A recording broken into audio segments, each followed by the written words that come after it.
Salo bare keke na wa resun. Keke na wa resun.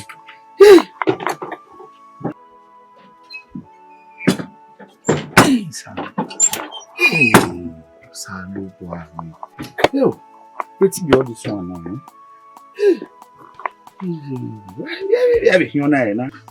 What is the apple? What is the apple for your keke? What is the apple? Oga no vex. This is why you carry me now. Wala. You know give go. I no don't know. I don't know. I beg, no be my fault. Yeah, I beg, don't wait small. I don't do start work. Since why you carry me? Why they go? Don't late now. Since now. Oga no vex. Oga no go vex. Why you do like this? I beg. Make I just try and small. I beg. Okay, your keke no good. Your keke no good. Go and repair your keke. We would like to procure money, but no repair your keke. I don't like all this kind of thing. Salo bare keke na wa be me again. Yo. Eri awa we go ye keke. Keke ni le go ye keke na. O ma be say 1 week na. E keke ya wa mo passenger wa do yo. Ya mo passenger. Who were Agbon to frustrate me? We be that me we try to be a hustle. Hey, Salo boy, keke na be sun. Where the very Salo boy, we wa bo many keke o. Hey, ini go have me passenger na we ma ekwe. We ma kwe. Abi o meme o ma no wa pin remote na ya wa mo eke o wa hin problem o mo ro keke abi me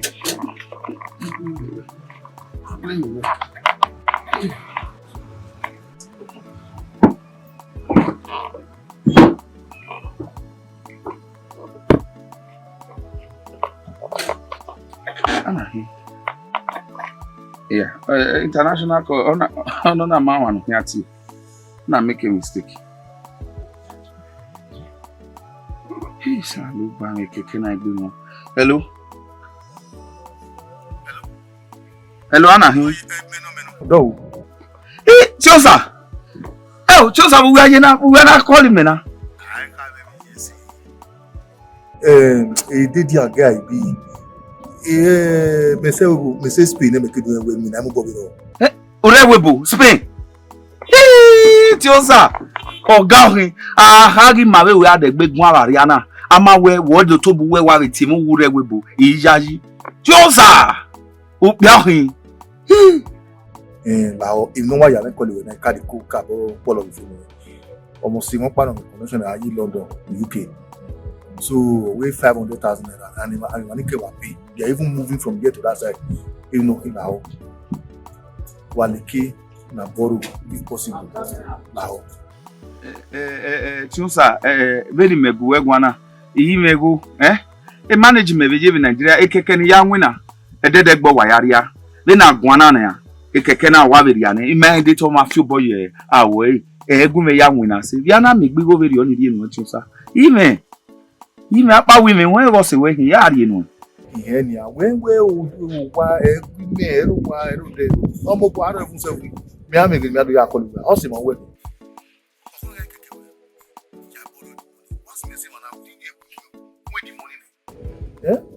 Ya when e worry, ya pay on interest aro ya asa. If possible me will say we will be first person in the area. Me, umu me are UK. Chosa, 500 no eba. When igoni eto gweme o. But oba no when na wa ka wo we am me are we bona runda egbe woman e be na teme. O ya ni emi no sunu. Ya gwaloma. Le ba se ba abe mi ya ni wa be mi ya mu ni ya ni adaji ni ya gwale ni wori enu. Opa no la o se me. No betray me. The promise and feel. Ya gwale ni wu. La o. Look for anyhow. You say we put in now. Maybe Africa continue. Area na ka we one amu. Just that we say we want am passport. So since opportunity na wa be na ya ko do gbin agba lo yan we if ani ayin na agba lo won. La o. To salawo wo be ni type ba o e feli me o. O mana. Okay, yagwalo. Oma. Chosa. Chaluba. Chosa ware webona. Me na wa yeri o ya wona. Baba. When Chosa tie na we nya we you. Gele di yo boni na edo gba iri. Ya gwale ho na ri ne Chosa. Iwa we do ari UK. Mi a ti pa yewo na ri ti gogo. Ege ni ba bola keke gbe. Iwa bola wahala egbe in Nigeria. Ma wo wa.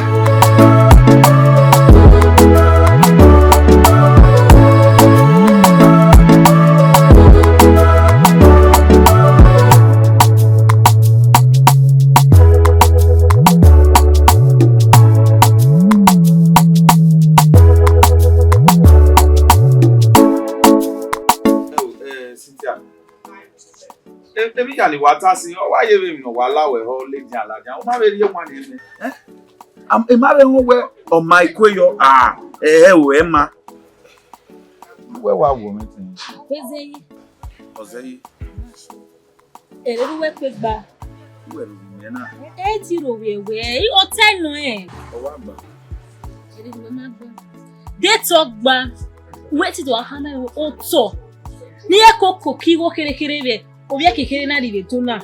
Ina ekoko kene ya dotoni. Ani otoni ope we tagbo na ya fefe. Weni mu hin. Weni mu wonu en. Ni make na ya riyo bono sewu. Ose ni meba o. Ose nu me de to ya foje no ba ya eno be webo ya koliwe. Onye ha webo yenji. Osu we na we dore Nigeria. Eri Nigeria we boju. Where so wa? Child friend me wa no. We wa mu bagbe ya unare na na tuge ma mu wa gene go ya hi oto yeti go eta lo yeti hi oto du me go wenu amu ne me ma du we but oti me ni yeti hi Cynthia osimena ope ni ma wo eke yegbe hian ma yero bo kan vi yon iwa gba ite gian me igo na kana ya gele mieri ni boy na oni we agbon my man. Yes, Agbon my man Mary do pari webo. You come me. If do are UK, ya say UK bana. O we ave biscuit 10 naira ave no massive na we here. Iwa do ke supermarket no one way. Motor na no wetana Igbino to we man go we inu gba we pay we get do to ni. Upa wa ri hore gbi. Uwa do to ba. Uwa bo wa. Uwa mo ni go oh kabo. Ogi eriwa izia date eriwa izia suwe na no kwalo no hiyo to no riwo gina bo wane doctor ne date eriwa izi emi osunu my no sunu da so any maybe we no be sunu da we yet igweta le no bugbe bo me mo to ni ahie do when wa ahie ya ahie no riwo de so oyin me se yet mo him ya meta lo uri afiara me o uri afiara me yeti when what time people na matter to the heart hard we bali we ya ba we me wa me go na itu go me di ebi na okay mama kon we no ebi ama ba na o ma do na wo ri no ma yo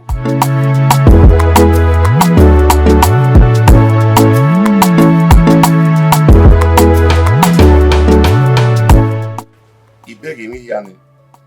Supan ni yano river. O ma gba iho nu eneme na. Pa yen la wo we pa. Ego na iwa ni de la wo. Pa ge keke na pe mi mama yin mu ba e la o. So fa ni wa mi go na la o. Keke. Keke wo ni me ma ni keke ma. Pa keke me ogwe ave mechanic yan dolo yo me fault. Ya mu ba e la o. Oma Ihenruwa me support ubi ni na we na no Oma wa we no buwe ajowa na me ni ti lawyer me na make na igbebe yo na make na sign be yo Oma baba me support Okihan eri nu Okihan ejegbera Okihan yeah sir woman answer what you know what that means yes eh yes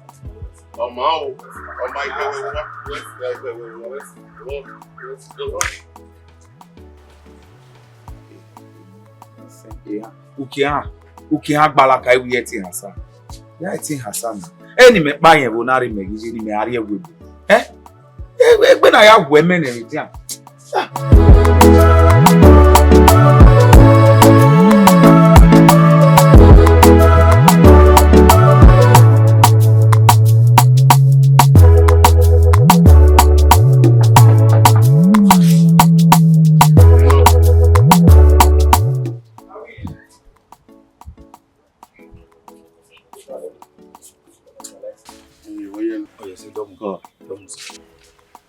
Where was it? No there. Or Babuki, huh? Need you won't remember. You go by Dori him. Yati Hasane. Omani Nidian Niguna. Okama me actually maybe last week. Is there Mammy Nigo? Or not we no day I me. Is there any tears no man we could allow Yasa? You may go away. Where you know, I want him away by my clinic.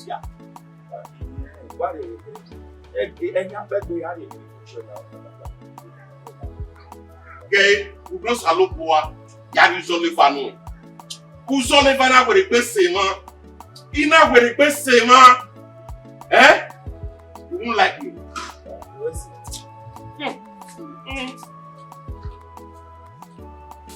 Let's see. You salo ba me.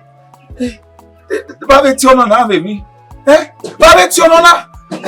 Emi da me wa imomi gori no se me a. Negbe mana hi oko me na imana hi mi go na ri ne pa ogbe. Oni no we property me ya ni wa me. Awa mi me. Awa mi me. Chosa no ro na wa ya di mese be ni eti chosa se be fun. Chosa gi mo ko me. Chosa we fun ni me. Chosa mi da we a. Chosa mi da me we a ni na ri go nu e momo a.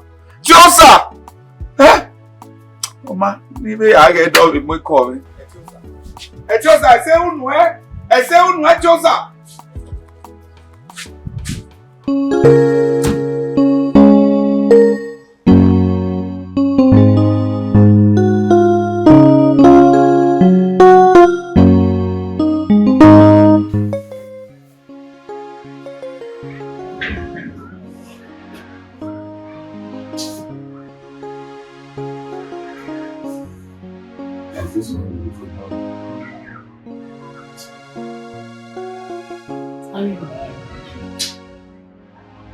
What make you call where?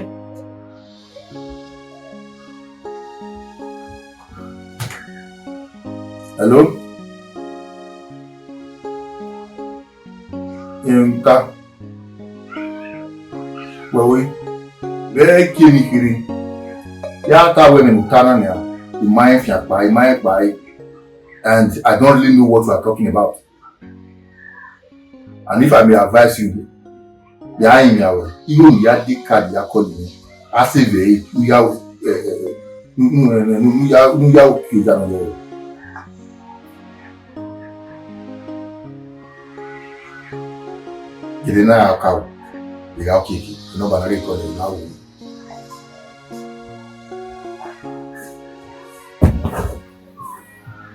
Baby, that's you around her. C'est mon père. That one boy wanted you. Really matter. Really want to hear you. You got respect. You might go. New condition the idea. We want to love or any. Mon pas là c'est pas de l'unique qui parle de l'amitié.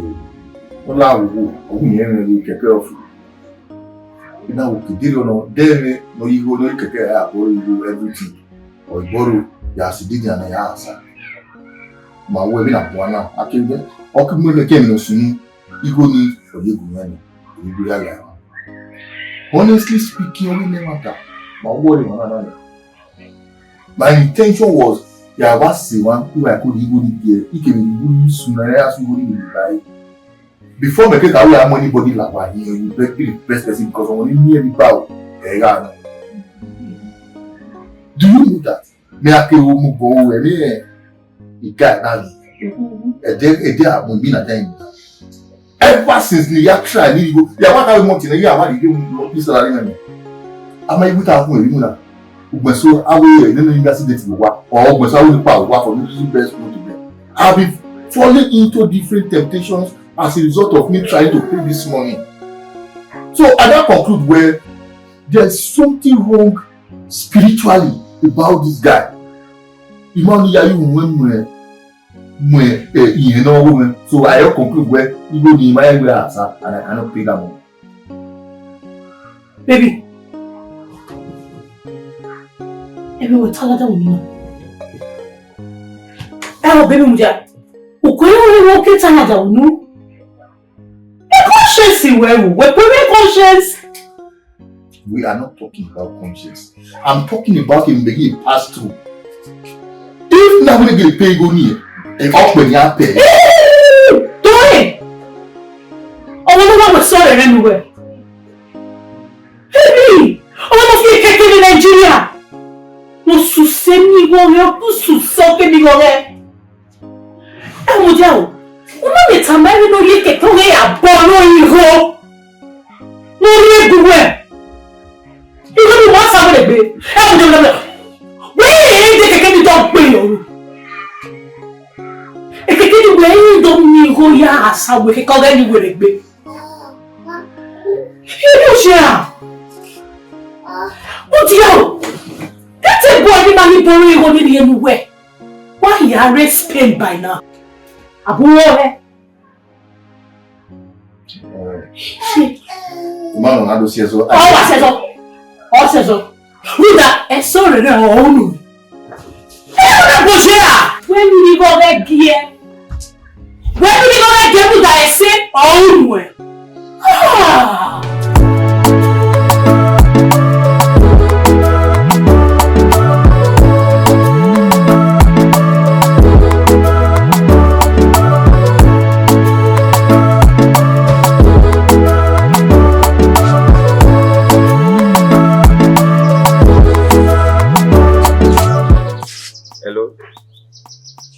Tio savo hin. Tio savo de mea. Tio savo. Gay. Wese kabo wese. Ese no mai oye buse. Tio sa mi da me uwe ya. Mi da me uwe ya. Tio sa marry tin wa me wa me ripu yo to. Runda we mai tin wa me ripu yo to. Tio sa we ti me fun. Tio sa. Gay, pe na gwana na. Pa ogbe. Uzoliva ori me. When ya asa. After 6 months, Uzoleva na Uzolopa ike na Chosa. Why when you were? Chosa hear TV ever so. Chosa egbe mari oko me. Emi da me ma o. We jere. O se ne Degbueyi ma Chosa. Ma o emi da. We. Chosa la wo. Benu ke ya me gbodin. Benu ke ya me dogodin wa no la wo wa dai. On in nowhere. Listen that country, Chosa. Chosa, nigga, listen that country. Yes, Chosa la wo dogo deno eja me gbodin la o. Ruda benu ke hama me we listen that country ya send the we ori mi ro pa yo Chosa. That's listen there na wa we. Chosa la o Uzolopa ike. Imana amigo na rie no piana emi me ya no ro wa no viola off. That's ni me send account number ni rena. So say ya me ku o se ma ni la o. So sa la wo la o. La o im might ri va ise. E give yes rudi go na no. Ni send there. Chosa nigga send the account number na re. Oma lao.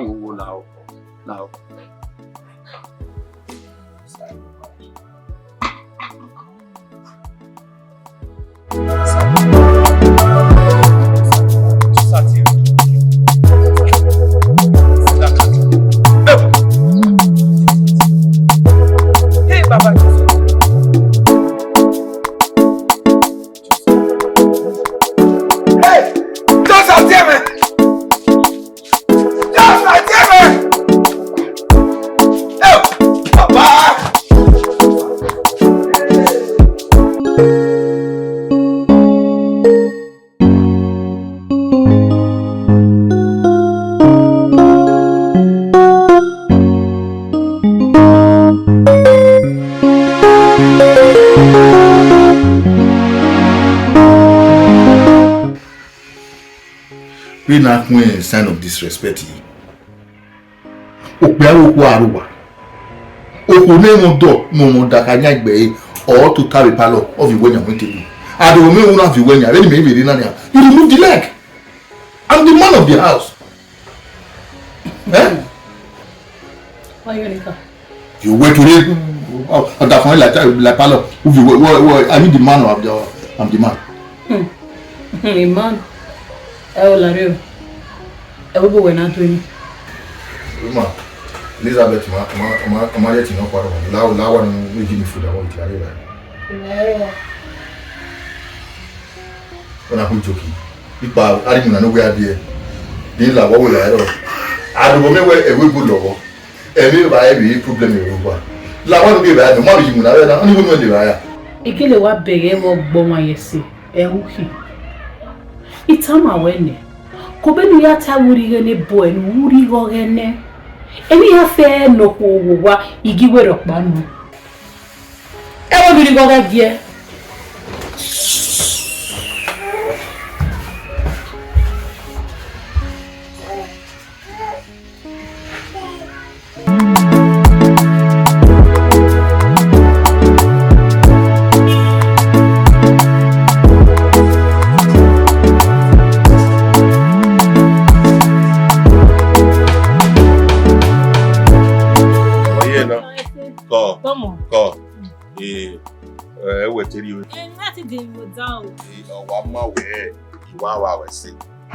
Any backing away, and do me up. Now, come on, we go in. No, we're not quality, nor ye me. No day, ye can or ye. Ukihan yene or berane. Iyeva note, ona imia, ina would be Uzolefani. Uzolefani ga bane. Waheti Mamadao. The reason now you go in do well, because the property no or massa, you go in a cacano will fini, cacano fini, or Marris, who don't know your telling, or Yaver you go ne. Iga were a baseke no ye. Amana mi go ni yeme, wageti o madam. Or second in there, Uzolefa. Every way in it. And you got money about what you have with Where go? Like you, madam, where go? Eh? Didn't know we are mommy go banana man. Honor your mommy. Honor Lee King, honor your mommy. Who die ham everywhere? A powder, and we go no my mom. Honor any embarrassment. Embarrassment in a hina, eh? You don't worry, dear. Ya bwesowa. Ema no ye retting in it. No ya mommy go be. O be e pa ogbe. O ha mami. O no ye retting in it because any retting in o tene no. Any retting.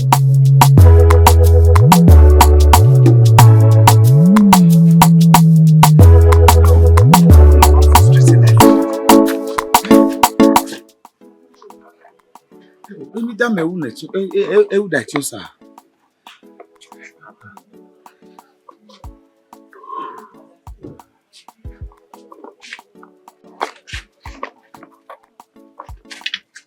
Madam, now you get pure water. Yes, I get pure water. I beg, give me one.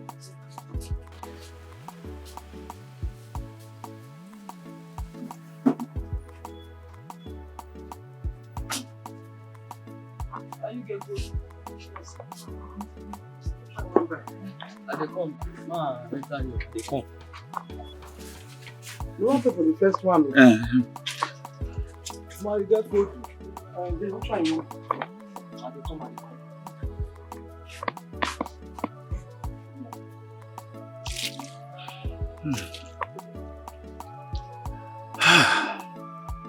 Hey Mary, me choose our lawyer and us. Choose I to go. Hey, madam, how much for the water? Let's continue. Why if you continue?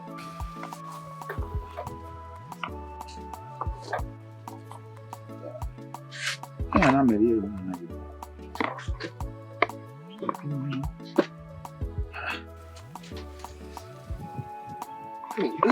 I'm not telling you, let's see my one.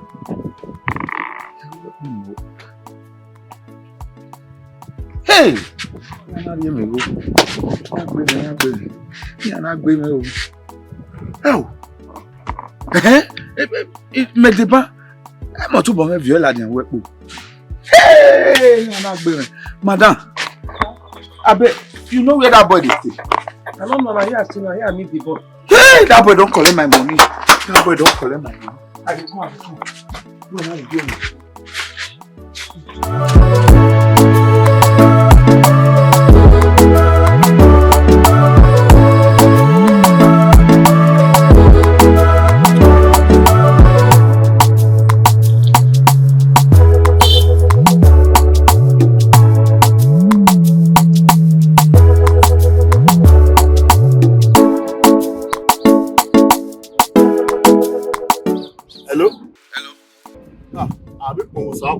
What's good that way? Phone, nínú wari go me. I pickpocket na wari me phone. Email ya de phone ni opana ni we ni manage. Then I retrieve like me. You call the assistant. Just now. Just I every time my way. Unu Oh, I paid 3 million naira into your account. You make it have free. Ever since then, I calling about to tell you where. Go and check your account. You pay it. Your number does not. Even number amount you. La tell me obe Agbon dia. Oh, we send 3 million in my account. Yeah, 600,000 or more. I must say 3 million. Chosa, Sabo Adebawe, we see. Ya ye bank in ni why I confirm. Ya wa ye bank. We see kakabo Sabo Adebawe. Emi yanu ya gwa love we bo also wo bonoma. We see 3 million. We see. Imeri bank na. 3 million naira. Ha, the bank.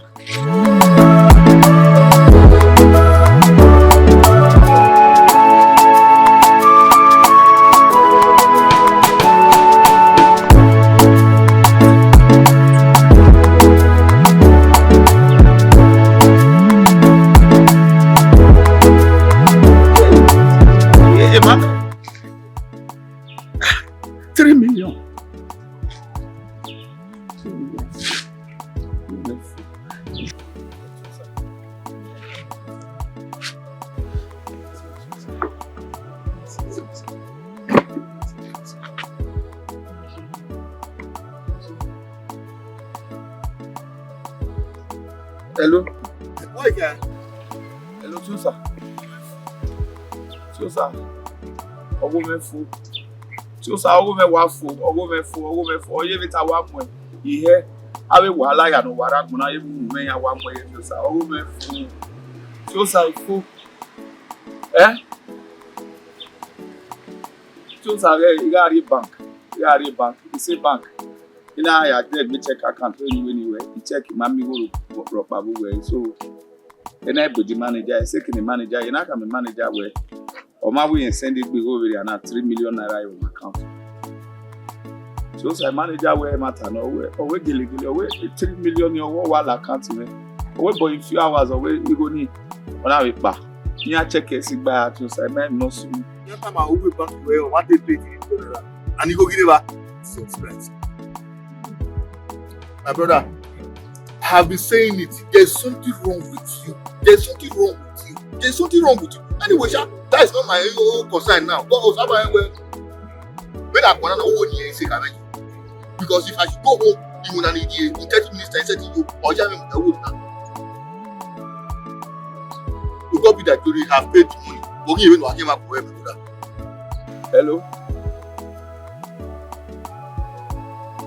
Hello, Chosa. You are full.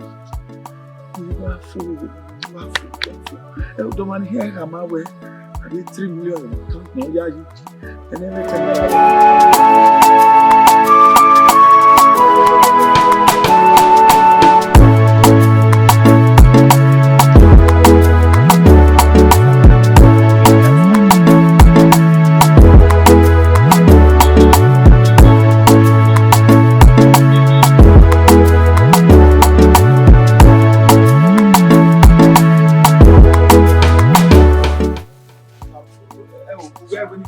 If I were one, Oh, me, even walking one for ahead.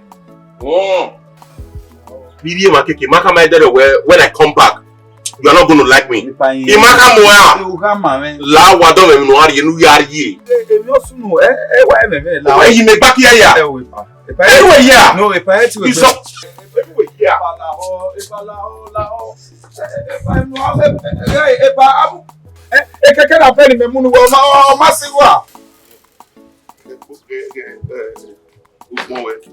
Well, agreement team, Moema, if I saw it, then what are you? Even where are you? One up to it. Agreement.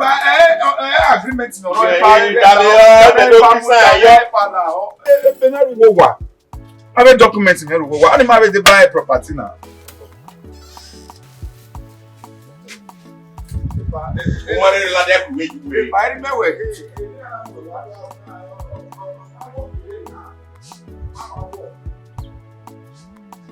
But one night, now when you if I get you want to not to solve my but every week you better buy here by my way. Ama ikeke na pay money ne. Iwe ni kama no me kina le o ya be do gbisan yo. Imoto ya mu moto rinu ya fi he. Wa. O re o do lo pa ba yin.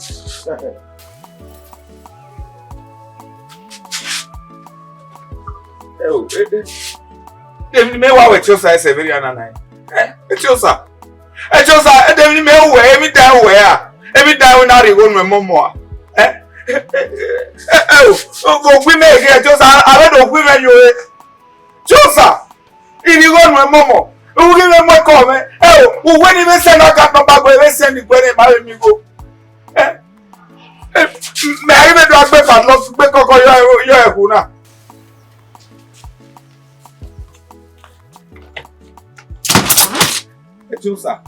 Etiosa. Where?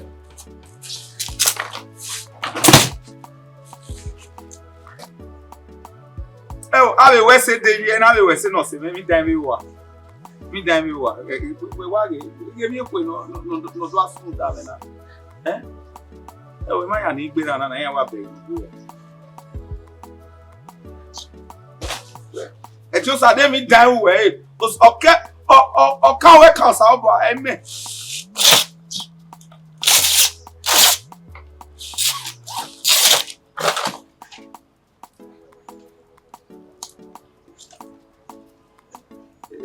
Ebony, better than I do beg. I feeling my head quite to choose. We'll marry you.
When Marris wants to go, I will go passing every now.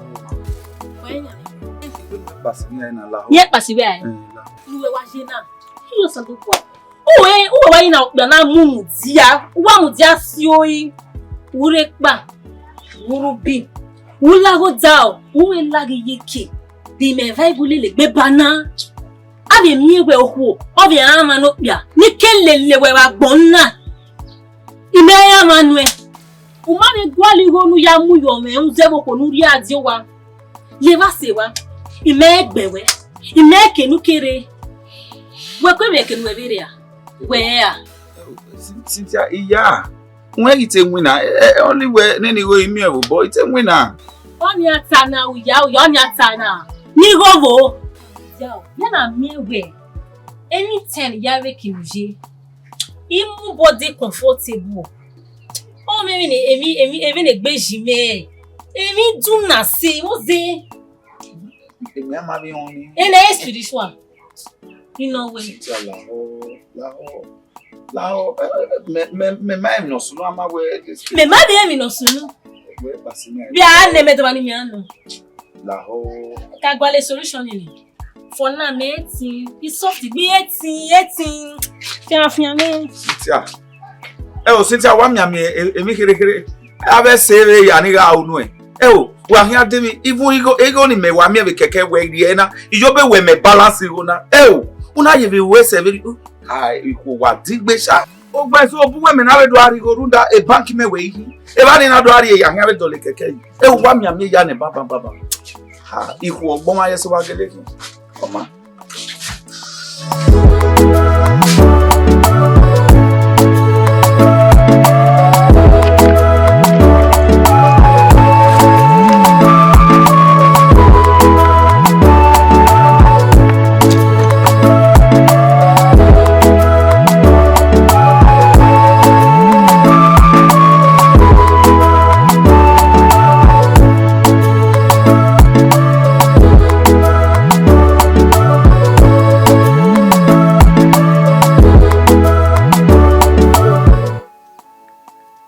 Be na asogobo wa won reme upeba robuki eiye biva me mu me hwe nira ejiwa no se no bira me emi no bunke isunu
Look at me.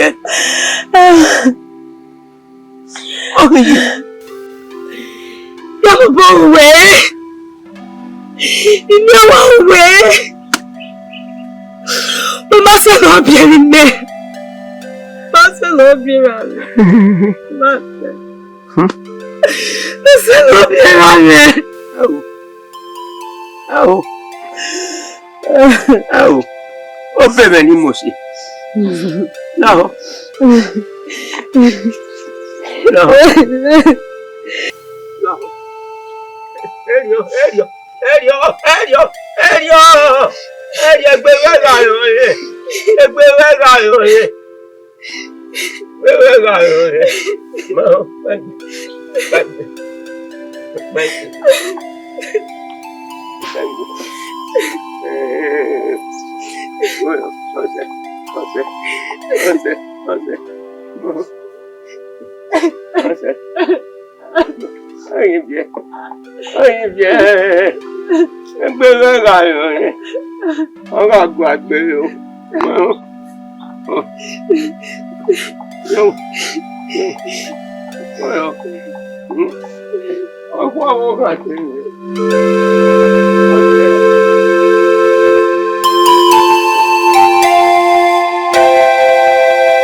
Okay, for Igwe. Hey.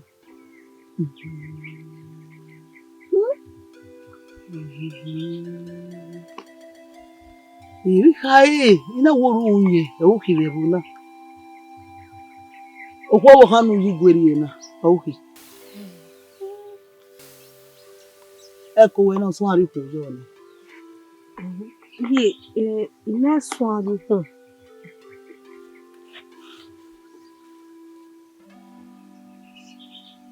Ugari sogwa. Wa ori gbe wa ile lo de na ade. Wa ile le. Wa ise asena. Ugwale edede ajewekpe. Ajo yen egwa. Lodun kun omo na ma. Wọ́n á dé níbi fún ìwẹ̀ ẹ̀kọ́ náà. Ìwọ ni mú mi iṣẹ́ lọ́sìn.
Now we are at the go as I know.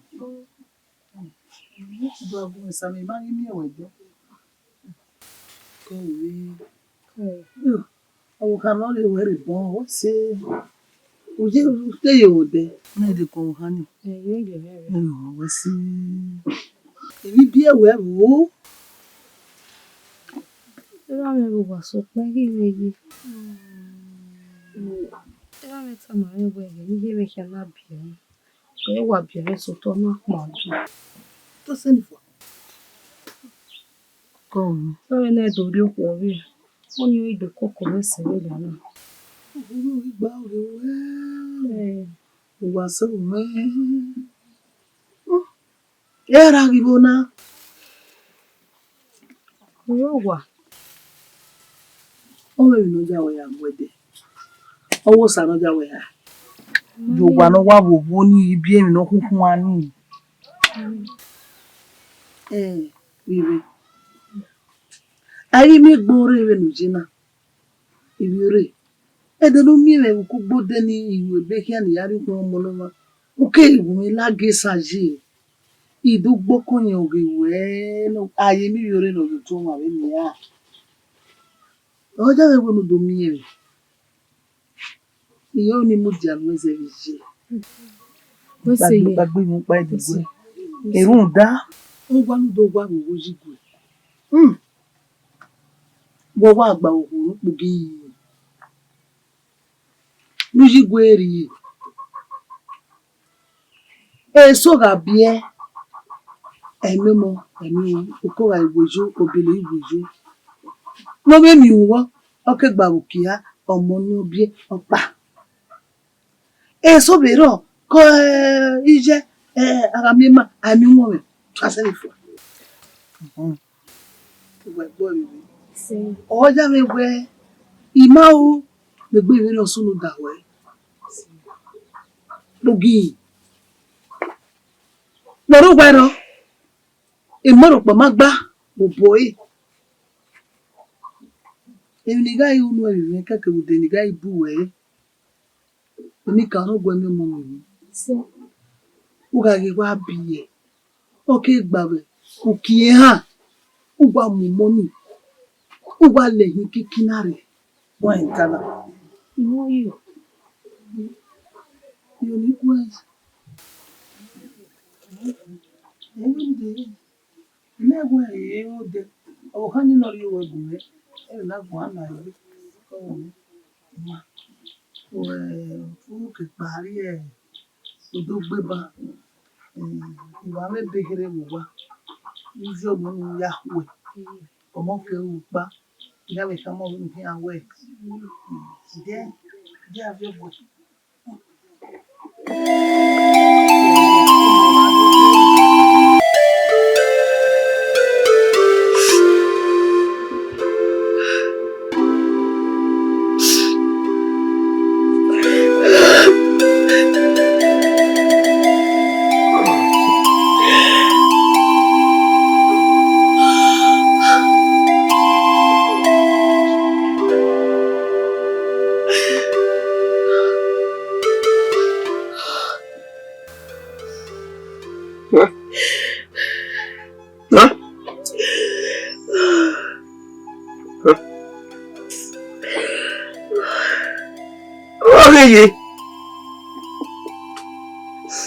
What's your baby? Egbininidun.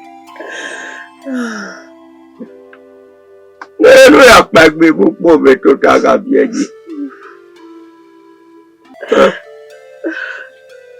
Okay.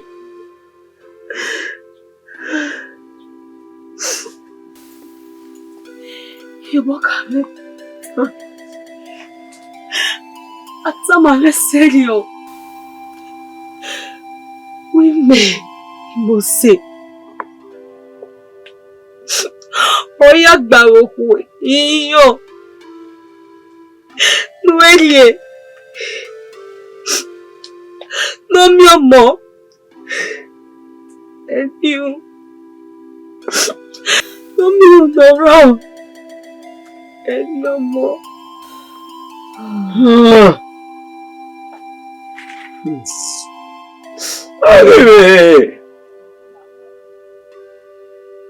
I told you, my Reggie. You will give me a high Jenny Atania. As a Jenny Atta. Mamma, baby, Nimus. As a job. Mamma. As a job.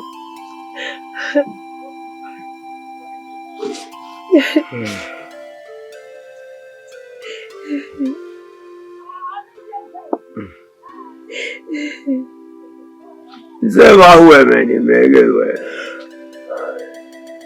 They got them at a man. They don't get Legano. Okay, let's do the radio. Remata.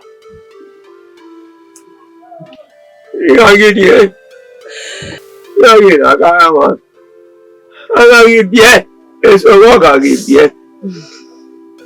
Two. Hey, I read on a radio. You're very bad. And I know it too.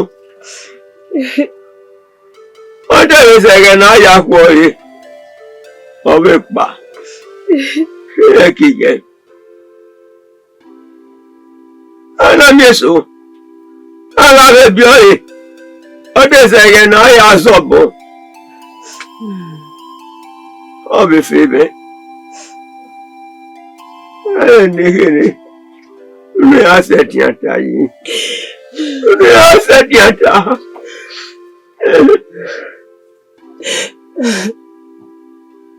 Lula. Igbininidun. Oh, baby, Enunice. I come in of what you do. Mommy, Degbueyi. Zeva women in Megaway. si kasupe. Iya si kasupe. Iya ti are dan serio. Iya kiare. Iya kiare. Kini gwali pape ranse. Iga do serio. Ni ya duru we wo mo na yagbon. Na me wo wa di agbon ya. Are ga de o. E wona ni me do kina lelewe. Ni bu ye wa ne wo. Ni bu ye wa ne. Me. Ere ye me. E ye wa de. Look at you. No. We wo mo na. O wa di agbon ya me. No. Nade.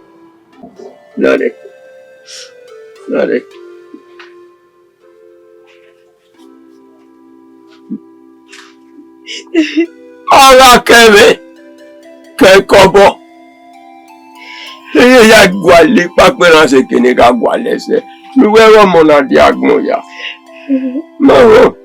On se. Agibie. Me zinge ma.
Omoragbon.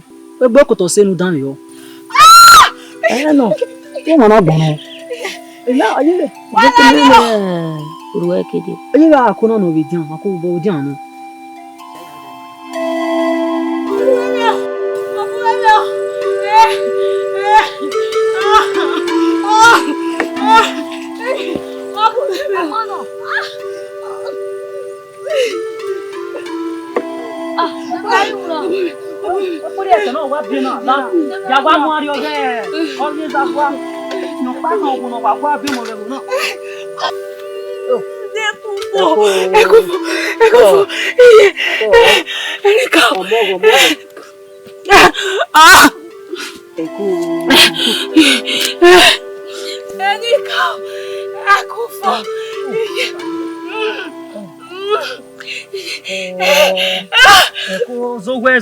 Zogwe.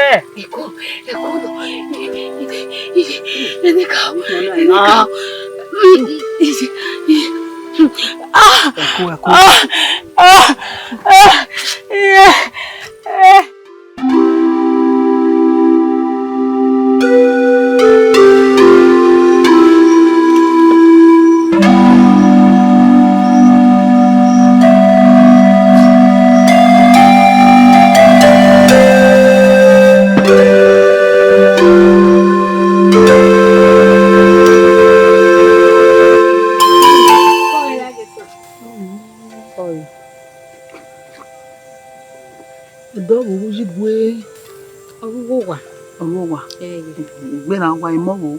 Ya vie. Mi ma we gbata. Ewe ni doji were. Mu ga mi ami gbe. Na ma. Je le wi ga mu dia no we je. Ibi di we mo. Ire bana. Ai ke mi we ogwe. Iho awe viva e o se. Ai ke mi we omoni gba we ki han. Imoni ni agba wo ki han. Owo mo pale wo. Mo ari we do no baji. Wa ri sade so we do no baji. O ne we ekina na kokko mo ne ra meji. Wa isi ba wa fe ko to ta. Imagi yorubu dele gbe ari o e. Ogwe ra ruda uji gwe ga gwa lo we se ba. Ino gbele omo ne amo na gwe eja ima ono so gbe imunu biele ruda itamo we ga mu dia no meji. Edenu ga pa ason we ya pa ogun me iga suwe legbo na suwe lo e wo na ke legbo bi ni yen na mo wa o gbegbe tu pa do ma mi ti vie viva gomo nururi mu wo mo le gbe nu wo se aro ri ebe na je jo wo ne ke mi ke na vie o pa ora ni ti lu ebe na na mi e amo e Evi ke mi no ri gbele ju gomo eri se gbomo na wo akora ri mo ni to ra ri go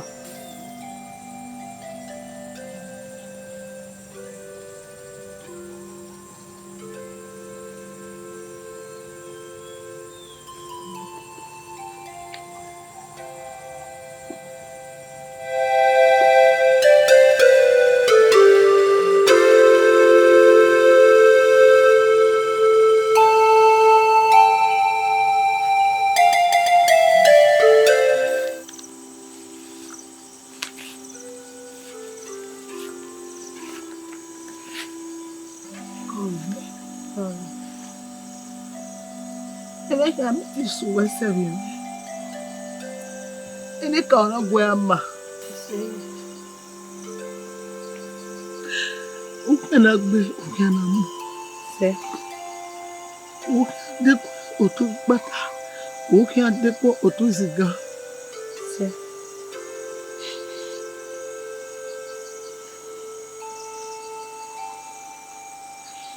Minha, ele tá mal, é? Agharese do. Owe ni ago egwale ekira na koko mo nevera ekira mo neveshe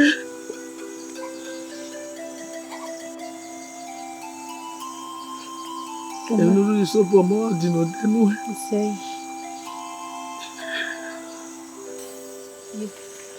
Wasi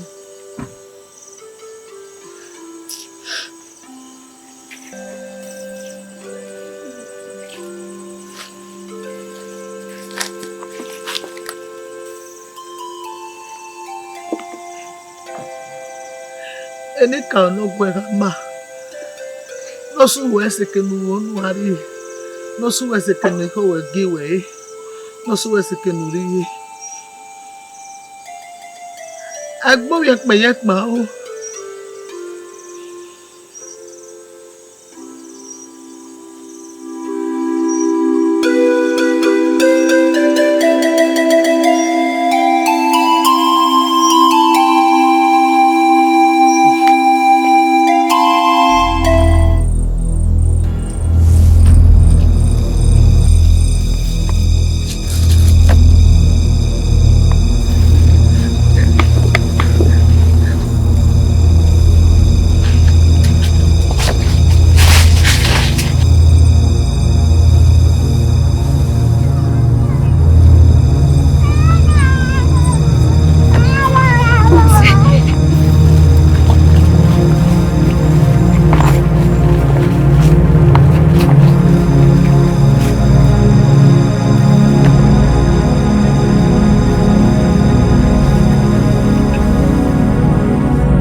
Mary, no one can do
take it from there.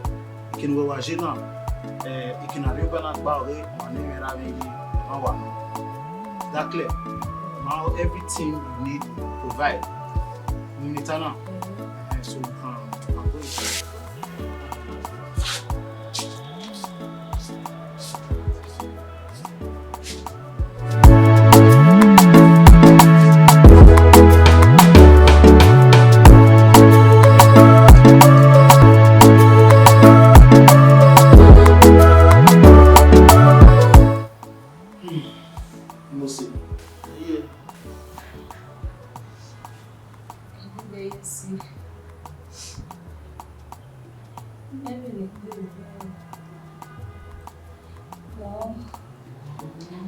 can go to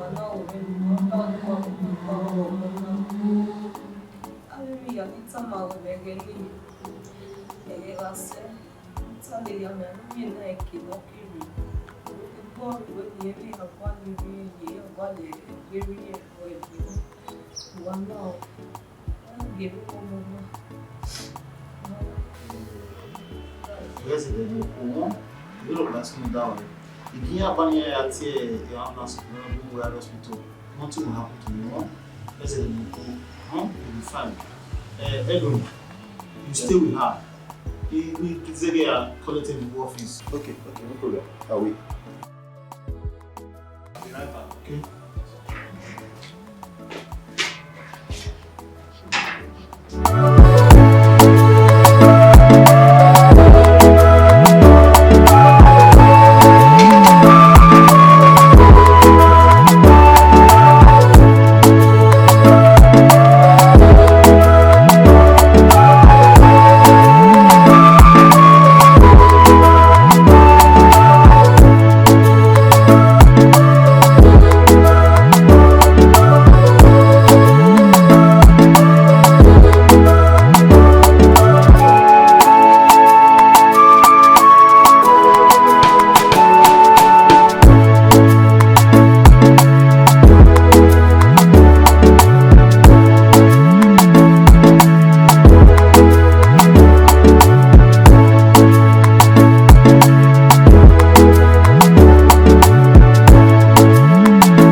Bless. Thank you, Pastor.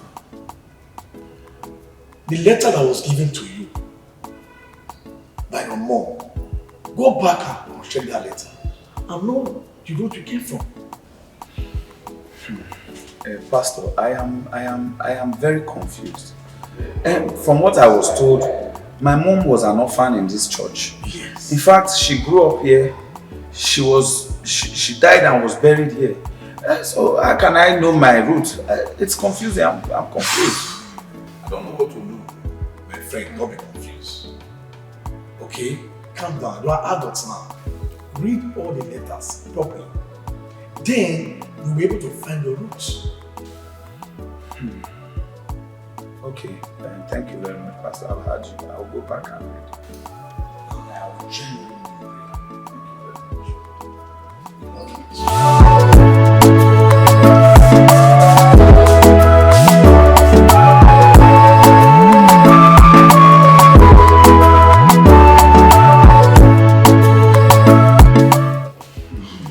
Pastor. Yes. Don't know, sir. No, please. Thank you. Pastor, I've gone through the letters that were given to me. But it is even difficult to know the directions. It is very difficult. From what I saw, it is the description that my mom used to come to Benin that is there. I am confused. Yes. I know. I would have loved to follow you with this job. But so many work on my desk. Do you know when I prayed, the Lord showed me so many things concerning you and your family. So many forces surrendered by you. In particular, you on captivity. Pastor, what do we do? I really want to know my roots and my trace. I really want to know where I come from so that I can solve this misery.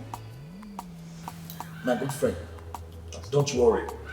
I will send somebody that is very strong in prayer to follow you through the journey. You cannot go alone. Pastor, I don't know if we can go like now, like today, now. Do you know what? My friend, calm down. We have to go for 7 days dry fast. Yes. We have to fast so that the Lord will fight your battle. Thank you, Pastor. It's alright. That is.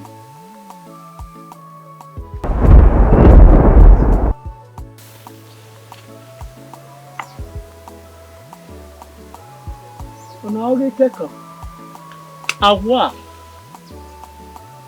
ẹ̀pẹ́ mú ewèrè tí wọ́n rí lè.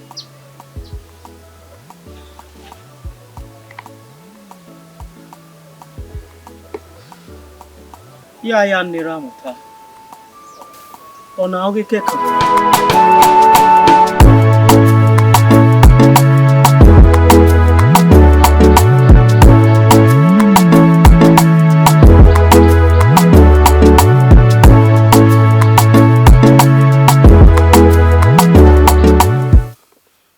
Atokbe. Oviahon. Akpon we ni carry me away. Avant nous va ou doge ma vie me. Odi ma ve mi osunu. De no sunu na. E mata uta we wi magele ye kiesi. Sukma awera de nyaran no rodufu e akafia.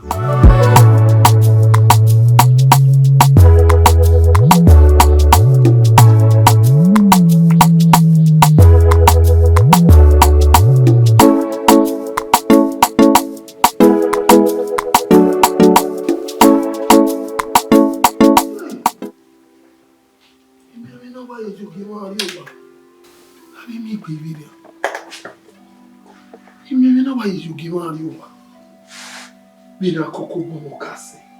Oyi luvu bo karakwa. Ate we no yo bo aya bu ifo wa. Oko Osunu. Omoragbon, Osunu. Bira wi. Bira. Oge ma pa. Era me enogie.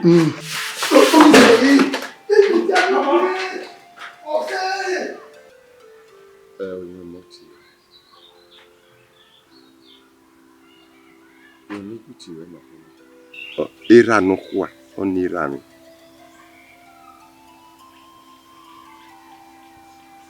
Egoi. Emi sonado tsunu la buegona. Anamie we yote keke no enogi egona. Sokma. Emi sonado sunu. Emi sonado sunu no oinakin. We atalakba. Onado arriviewo. Ukpia kuku no ire una.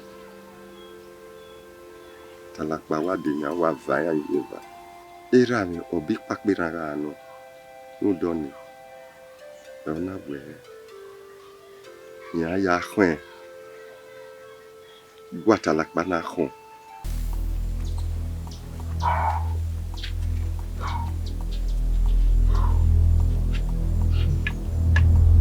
Urupola kia mi mege. Ege na ya mi mege. Ege no ihe atalakpa to ya mu egbe bitu egele. Agwagwa. Agwagwa. Ewo ni mege. Ewo ni mege ka igbe aja. Agwagwa. Egeni ti a diari egeni le wona. Ah! Uno jo gwa kebe dia. Nye mi otoi. Ogele yo. Sokma ekeno na ya khon kuni. Atalakpa na jete yo egbe. Ewie wo bi mie we tero egbe ni ana we. Ya ti gogie na ome ete. Odu sie na na mie we.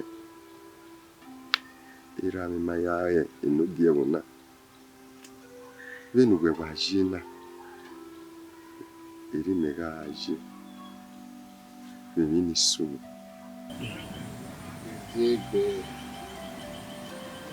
Ezegbe ware.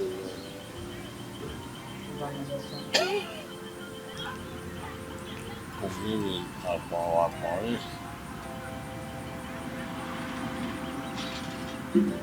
Eke iyekewe Igbininidun na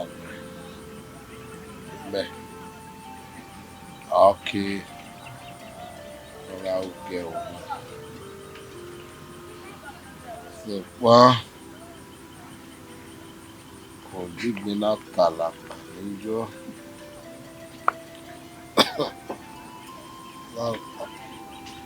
Wala mi we ate ba yifo amaria. Ari keke ya. Awani ye na to ewe iwase do ra uge wona. We wa. Me. Okay, no ga no ke to da. Ede ge wona. Ga se be.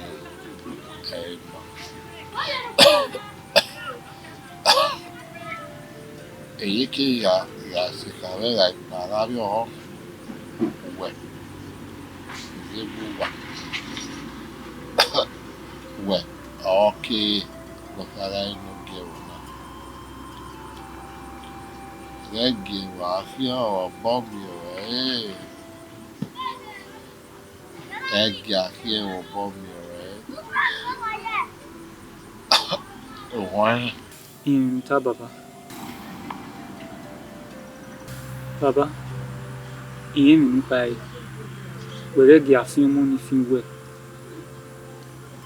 Igbininidun ne wo na. Okonu kon ne wo na. Na ya mi we na agwa talakpa fun wa. Talakpa do agbele wo. Ona eyan hin ya san we se. Hin wo bo mi we igima owo e. Ori aye baba. Emi re sunu. Ira ye akode bi ne ti mese. Na ya mi we egieni imu era di egbe na. So pupa no o ike sere ni baba. Emi o pa sunu da o. Egbe kan ran wo. Egbe kan ran wo aba. Igate ba de ka agba o. Very kai. Come on.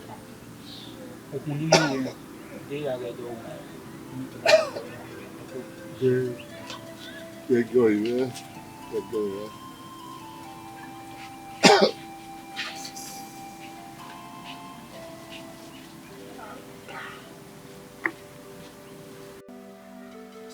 Na bi ni tiwe.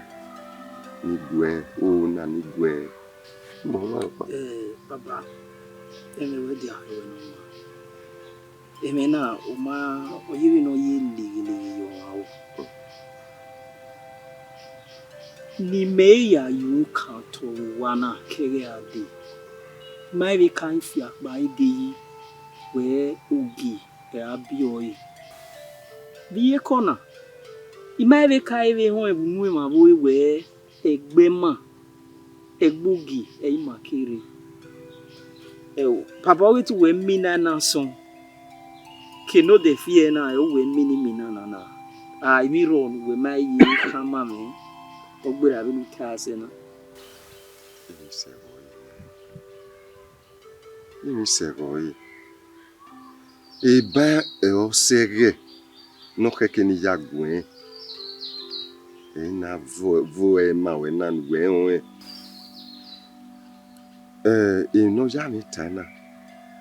We inika wajima ogi. So kwa mi ni odun si mi ni ya fefe ni kon kana. So ma papa me na bo me gweta ma me keye ni ade. Oui. E no jime ti weta ma we na we. Ogi me ni amekien. Ifi no wa ni. Igba ma we yi fi. E ndo kekuwe. Vebu na gbinajo. Me we ni mi ha une. We ya fefe ne gbinajo. Na mi we ubowe. Alright. E no jave ta no iwe. Kason kava. Igbinajo ni. Kagmo keimi. Mam ehia mi huni ne ba me na. E na we ni ya vuo ma we. Na mi we emi no hekwe. Igbinajo.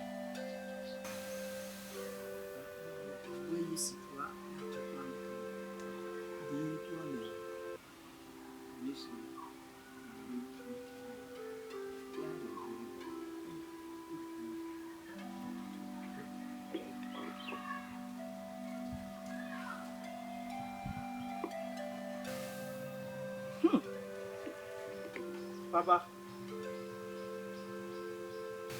Awere mi gege di dango yi. Avanu hu no van ba. Oye me we o ma ye kese.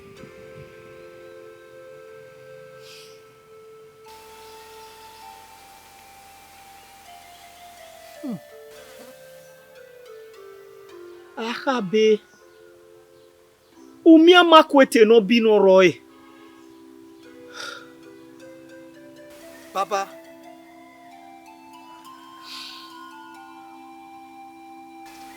Eriu ya semea.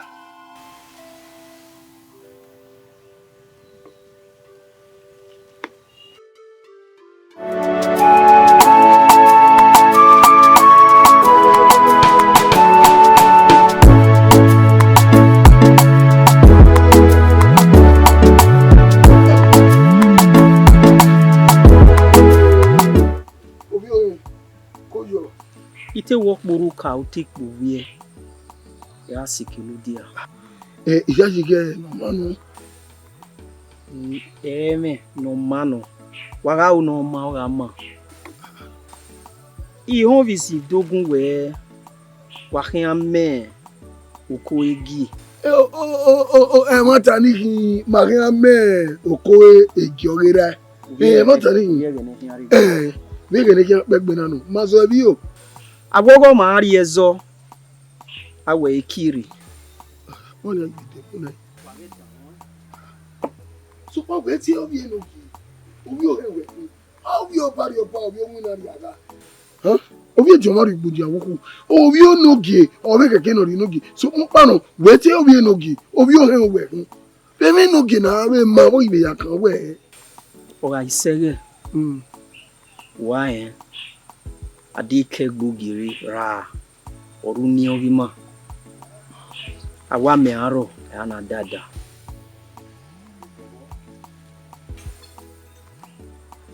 Awe ozu on name na call your body. If na call your body la mare, o kono kedio. Wa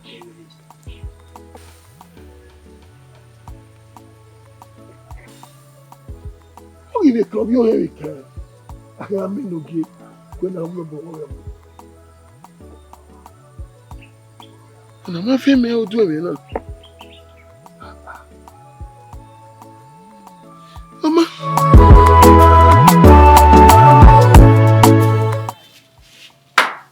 Okamela to po. Agijo. Yajo. De na bo para.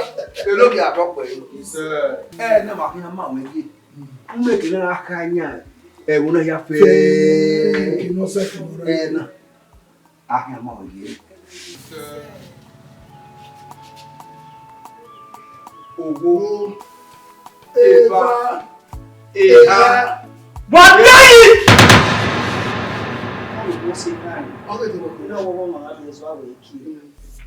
Era mi kama mese veri owe onwogi no karo adukun me ege so iwo ta.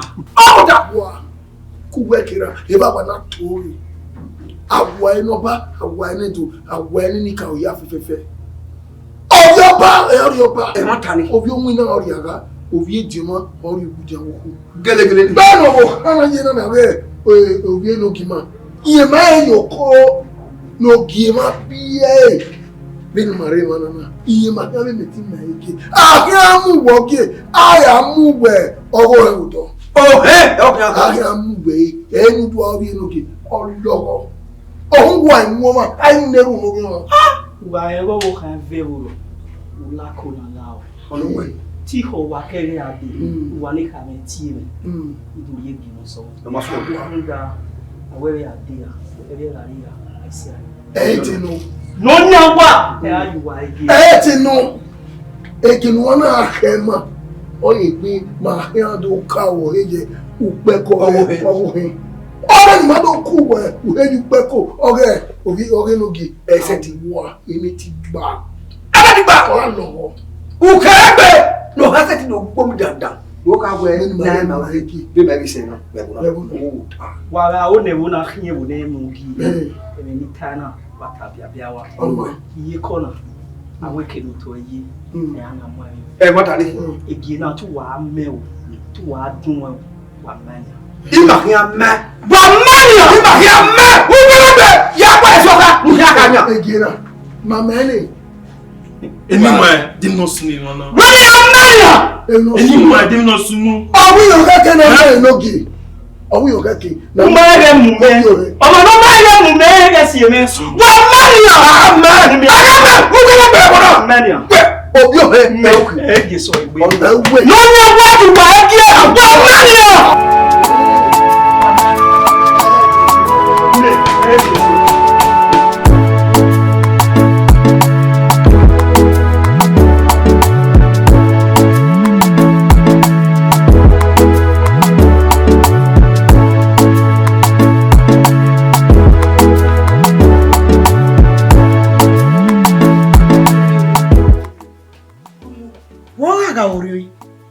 Ijaji gemi no sunu bete na ma wegi. Ori we na agari wagari na. Bo keke no ori egi, o ze na ma wogi na. Bogo he no ro. Ime no sunu ni rawiya. Ke ya guri owe. Iga gie na ya tinya eni nware. Ni ado sofuru jemi. Ye. Ori oni wa kele. Egori owe kele mi. Ege na ma we ni. Ade gbede na do mi we.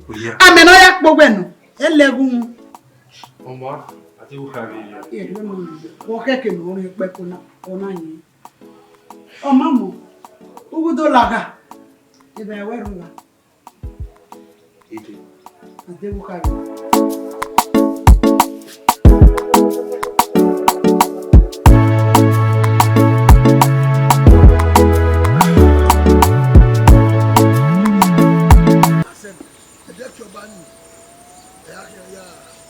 Pase, tó pa ó bí agbe. Dale. Tete. Iyo.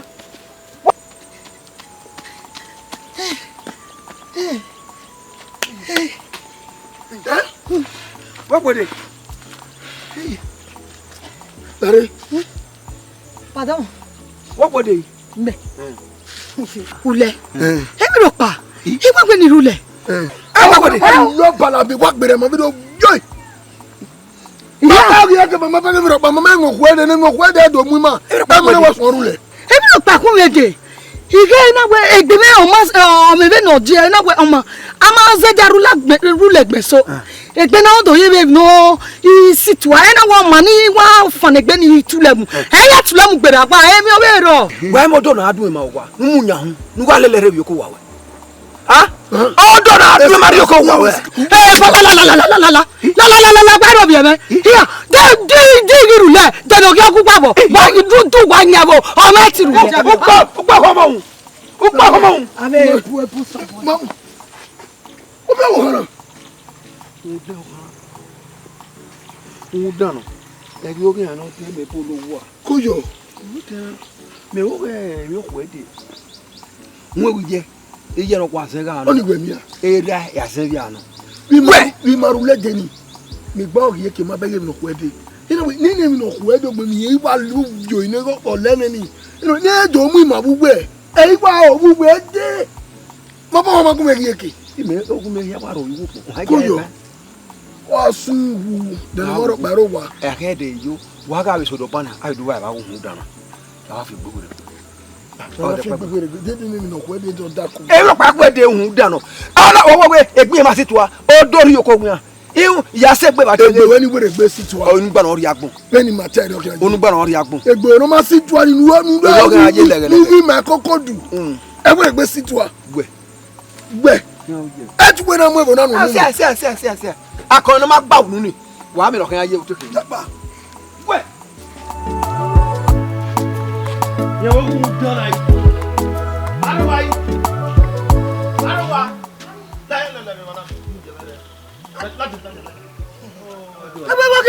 Babo fiekun le lo agbon. E je gbero bi me o wa bu mi to pa doro bi me be Wa jo mo mi di fi cover do. La kan to. O ha ma mori ma gbe ko e. Be we mi tam sina. Una yira be ya rule me gbo. Ya ga lo bere oboligbon lu gbe agbon. Me to wa de fa ku ana o wa mo. Igi ohun. Me keru wo ohun. E ja gbo gbe na igbo ma ni egbe me. E na sun atulemu. E ra na sun atulemu. Ode gboto. Eyin ka bo wo to ye pisa bo kokko na makoko. Na de nu do atalo yan meba. Emi opa ni wa bere we dagbon we wa ta ba we egbo e ma dio. E dagbon we egbe ti we gbe. Wo ya mo do ya mo me na ko wo. Wa bere we ala. Na bi gbe me wo be da wa ko la ko do. Ayi je me ga ro wa. E ko me ka ma we di we agbon. Na bi gbe me do. Ana kiwo. Ma mi yo fi wo. Ba pe. Be da te fa wa ba ko. Ba wa ko lo.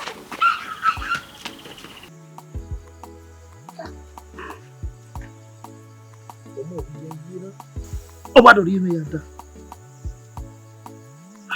E be gbere ara no hu bi. Ya. Yo na haba mi e di ni ko juwa. E je nka.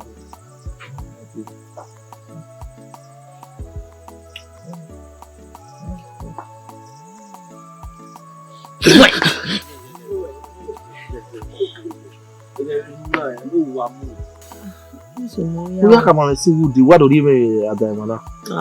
Ti gbe ni ra me ka bi ne ono si e. Me wa we eruwe ni. Yo pa wa idobo ni wa mi. Omo mewe igwe me dobo ira ni wa. Bebe o se ge no ya wo mo no ya de ba are ni kan. I don't know. Iwa ro pa ire. Yo. Ti gbe ni na. Wa do ri me ada mi ro. Mo.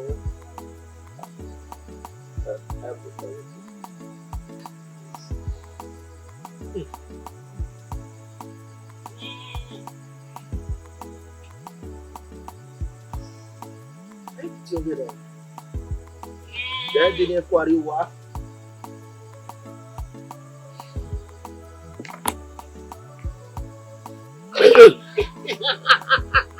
Moe. Wow na le o wa bu. Ah, wa do ni me ada mara. Sisi ase. We o ri mu me. Wa do mu ye dia ka we mara su mare o se ti ga fe na mi ka me wa na we we me du bo bi wo gbe rara ni no enu gbe si awe bona ni no ma no ya de ba emi ka o yo pa ike we na iwe ayro pa iro mere re so bo bi si ne da ba ko na goto o se no wa ko ni yo ni mere ro we so yo pa ni aba aba we na we na ni we ni right so no we da ba je wa ba re ya ọ̀rẹ́ ọjọ́ mi mẹ́mú gbòòrò ya wọ mẹ́sẹ̀ ìrọ̀lẹ́ ẹ̀rọ àpapọ̀ mẹ́mú gbòòrò ya wọ yóò ta wẹ́mú náà yá kí wọ́n yá sí ẹ̀hún yìí. wọ́n ti sẹ́. ọmọ wọn yí wẹ̀rẹ̀ rẹ̀ kàbọ̀. mo rí i mo wá obìnrin rẹ̀ rúdà. kẹ́kẹ́ mi ìmọ̀rẹ́ bá gbẹ lóyà rẹ̀ ìrìn àwọn yóò bẹ̀ sí ìyá bẹ̀rẹ̀ wẹ̀ ọ̀rẹ́ mi gbé mẹ́wàá wọn. Ini Eghianruwa. Yari do ma masih ya. Jo di agora não me dá vida. Era mais.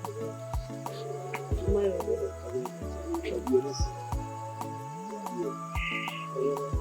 eu do pano guai. Então, ele vai ver onde vai. Assim a parede aí.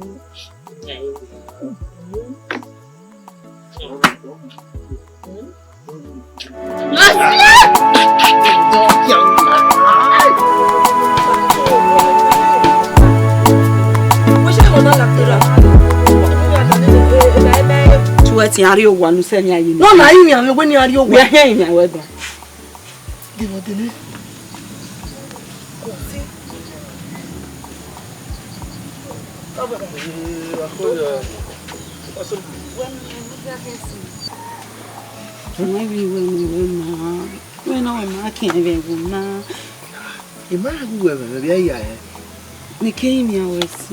Na wako yo uwe ye a we na we we me gba kan me we no we me ge omo bi ima me nu si ae wa le lo ya le me o ni no ni me amu bere o ima we nu mu wo wa to na we wa be na we me o ma re ro me ma we ye me we won wa uwi me we go na but I ma fi don láwo wo pé ó ṣe me va son èmi kéré ima fi don ori ve ima fi don oro dugbo ima fi don owo re we gbe láwo wo pé ó ṣe me no re wo ma we bi wa son bi wa son we no bi wa fan we no wo bi wa fan o bi wa fan do me bi wa son pa e fa la bere ima fi don go ṣe me se fe gbe we no bere we o wa mo se sukun pa no e gbo se na gba o bere bi ne mo bi yeje ni Ebony Osabo wa kini ada Ebony do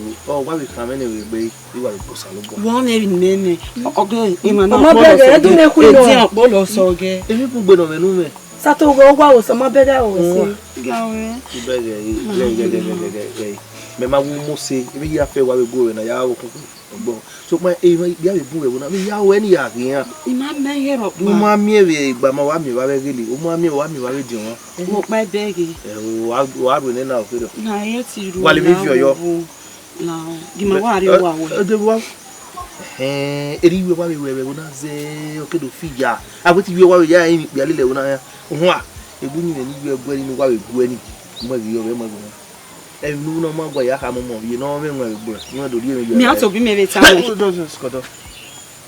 ai ta we do me ai be fi pe gi je menu dina we no wa bi du a to e fun mo wa re o ma me no fi ko we re awu pa wa mo upa sato upa o wa no ri gbe yo wa o nu gbe jo upa re we no me ta ino ya mo pe o ya ni ma so wo ri sato ave udu pa wa do ri me ada ni e mo kele ya e ro wa ju upa le gbe ti re no mama na la ya enu ta ne de yo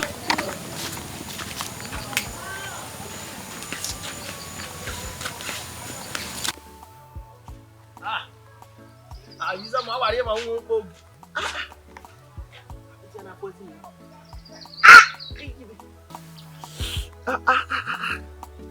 Isana he so wa ona so wa kede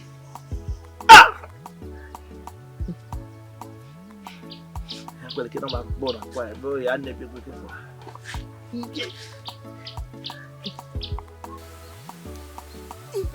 Ona na do wa le wa na. Asona o ma na gbe. Ya gbo mu ni wa.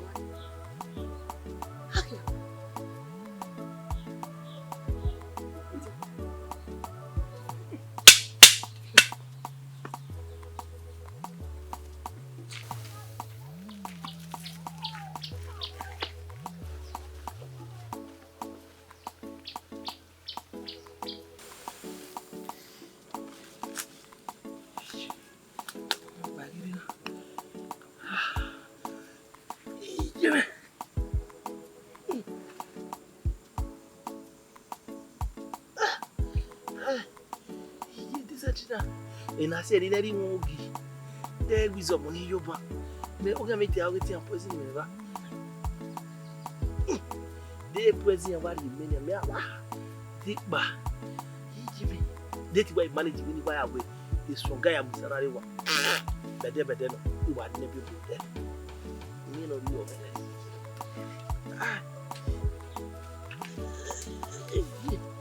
Oh, see, I don't know anybody you are. Ai.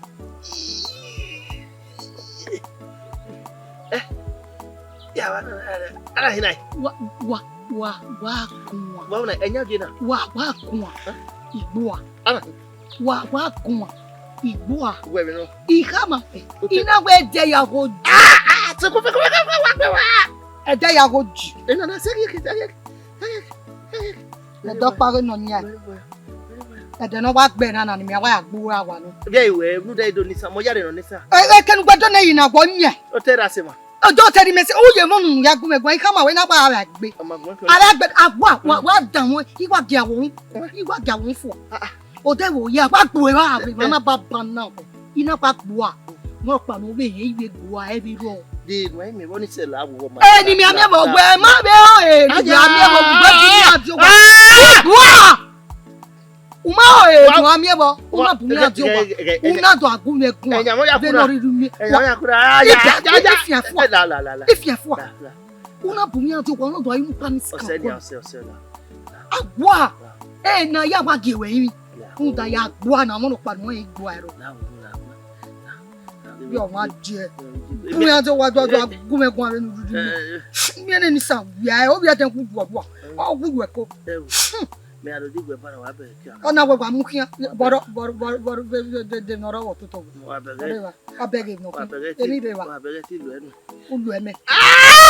Wa gudo kan na lu eme. La yo. Nyejo. O gbi yan lu eme. Igboa. Wa se mi no do lu eme na. Bi ni wa gewe na. Nde ni ka we gege. O wa do ya le kan. Be o ya go ya be wa temu na ya gia we. Aje go je. O ju e be kwa mi. Bisa yo do. Ni ni sa go e. Mo be kwa mi wa gbon je. Ika ma we na ye mo gbo abe. Mo ye be gbo a. Wa mi mo gbo a. E tu gbo a ni. Oh wa. Enu bi atoko e. Unu gi mai. Ma jore ne.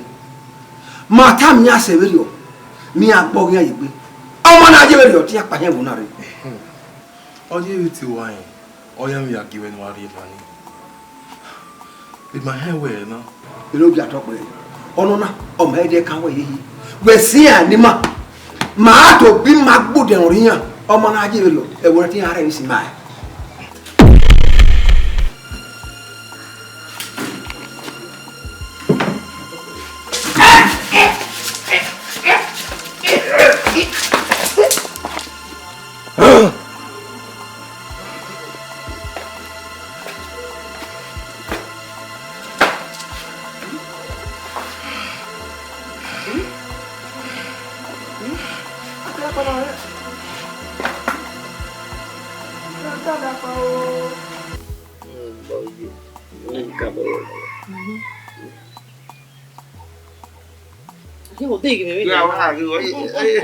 Ya yo ni begi Jesu.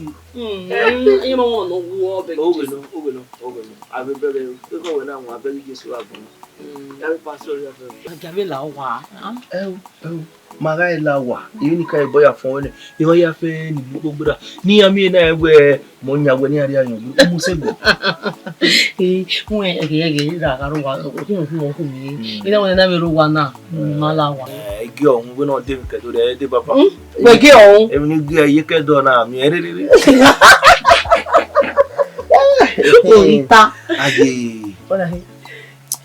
No sooner, even Nedia, you know. I went loud. No, I mean, my Osato. Osato, nobody will give a name. Not for any leg. Not for me. Never gonna yarn any. Nobody ever be. May one day, yeah, for I'm dead. I'm dead. I'm going to tell you, Bob, woman, or in when it don't know when Sabo is about when they got what he was about to make. No, I don't even know where I'm Sabo. What's up? They my belly, we are in my belly. Who were ye? Well, we are. Women were more ye back. About where my work. There might be Yamini, in one caucus on no, even know me. Even women, Yamina walk with no loud on women. Don't want me to have a or women and a deep about a guy in your live. And I will about all we. I know, yeah, come out well. Now we come up. No, I mean, my way. Osatona what in Iyamu. You know, oh, my word, you know, Sato, Mabo Sato, no, Mamma, eh? Oh, when you were more little back home. Work among Yamu, every or when you didn't worry what you are. Make I no, we will go to more. No, no, I ain't getting come over. No, I got to have with. And when he came up, why? No, Ele ia waje we na e be ya ven ya o mo ni yo ko nya o ma ye hin do alele awe na luwa galuwa yo do ebe dira very very ije ya ba di we ari wo ra me ze ba ra mama ira do mu we iya do body re se me ma ke ku ne wo wa yela nko ya fi ebu wa o ri ba wo o ri ba ke wo do o to wa yeah.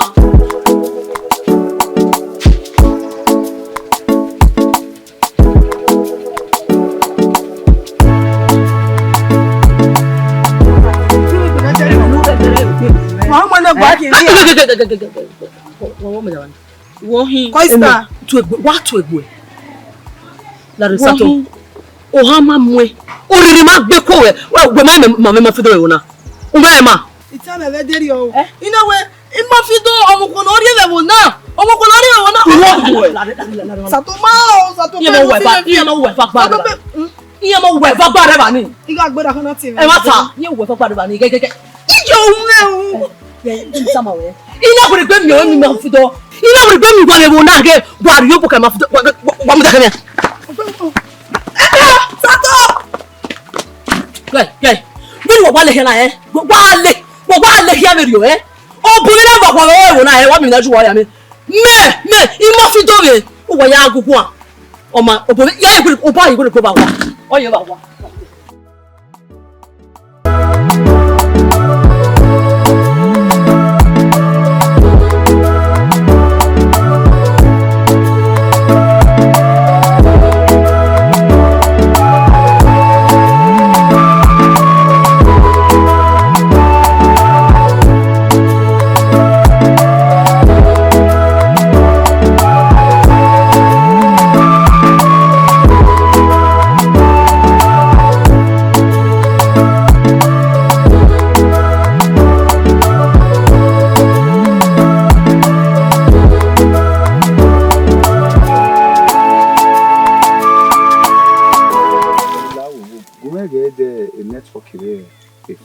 Okay, network.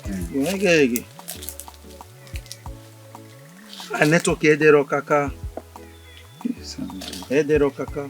We are expecting when network are phone. Ogi me dero. No ba ma de show. O se na no. We worry. Ya hiana. Won. Pastor, gi ma gba le fun pa total yi ni Maria we kere. Kini ma kede o to ni ma afin zera abedo se mana. The best of how many big women now. Beni manaji Giatuta yo. Giatuta, you are very correct. One, Isha. Okay, you can sit here now, right? Okay, all right. Giatuta here. Dede wa mi ko tota yi fere. Ola wa se here.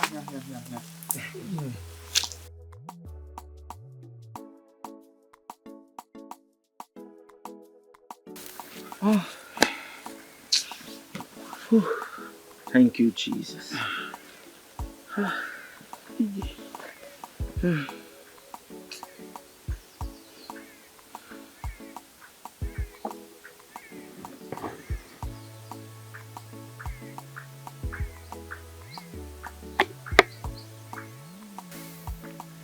Jesus! Ah! Rekaraba! Jesus! Counsel. Salo bawa mwemi mane in Revelation ware. Emana ema yala emanare seke. Yala emanare.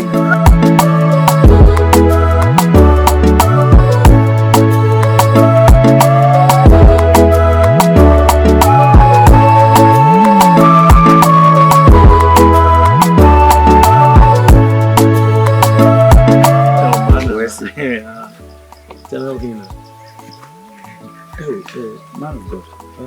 Oye mi masebo ni maye ni. Emata. Me home ma so umoja odo. Oh, maybe voices. Our Ladian. Maseki na. But I can really conclude the video. My team decide the video where I second na you understand because I have for they man mano, they man understand so I hear la weta here that I think me aron ba. They don't know.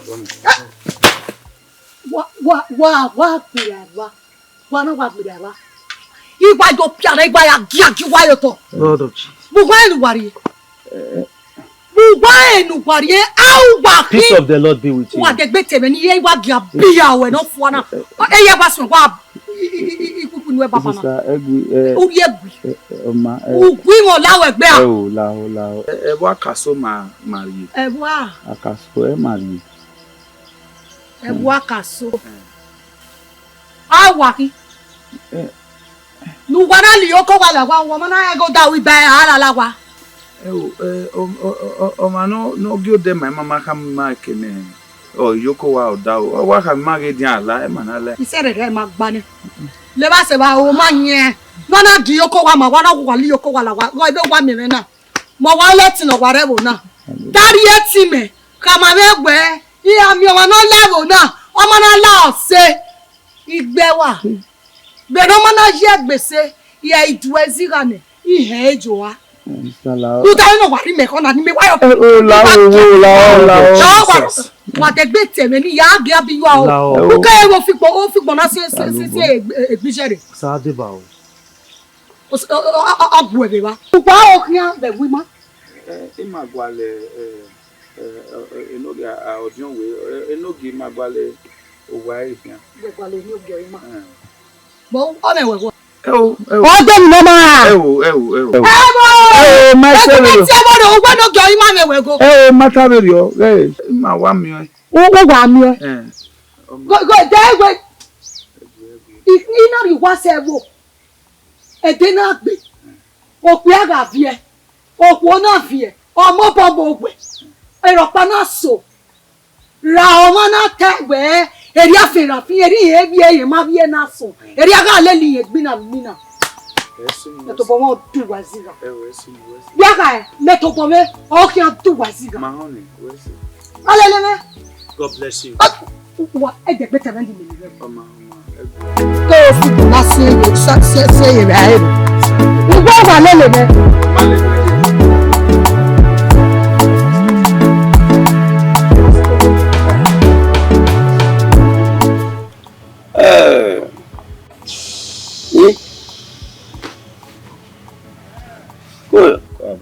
Long way domo.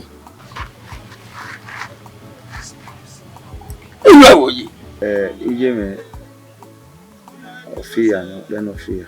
Yo. Imne je vous koyo bibe koyo. Se gbe ene to.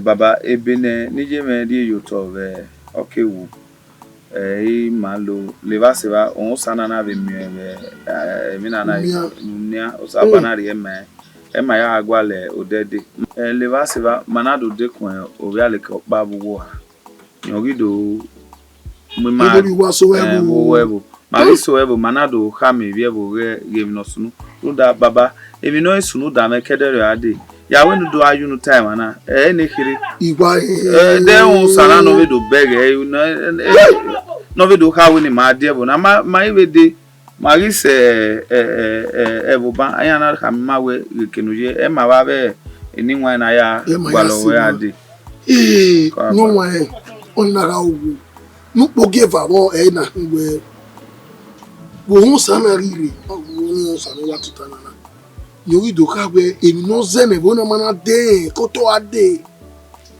woro be eniwa ni buebu na e mana we zebu sun pa be niwa no buebu na marabu we ade ni madu won to to ibe o po oge na me noge bedeki obana oke sedeki obana de kwebe pe gboso no to gbera okia obe wu pikiri obe ya ba ni ka o e mana we emi no see ese be yo oge ke ni mae mama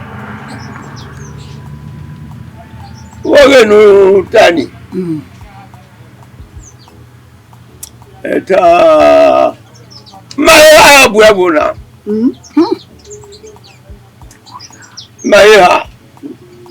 maya ni boye ni bebe to bobe adobo ya ba dopolo be bi mangi boye ni ge bona ge akaso manado iye iyama kajo be ni karo ana ge ga we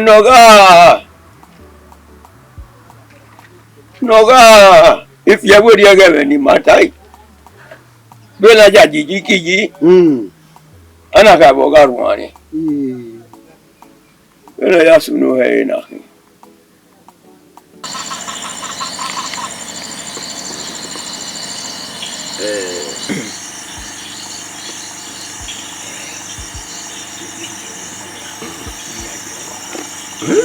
oh wow okay Ahora. Awe ejon igbani. Wa ri we ejon ne. Ma ven ma yakoba ma iha wa hin amu ebu na igbora abu ebu na ra kaso agere ya bo ekere ade. Ma me mi ya ni ma me mi ku. Sukma awaro amahe ni kedogade agina revede na do ihe ni ge akaso we aga tie ewe mana even orivero na hin we ewe mana akaso we na do ya mu egbona nia ina we omuma aga mi ewu na ino ma aga ya yewu na ro ino ma aga hongi na ewu na omo pe ma won mo ko ma be e ya to me yo ami no gubo ni ka jo o da kana mi bi ma ni be bo ewu na e ma be to me bo ai be bi ma yo di wa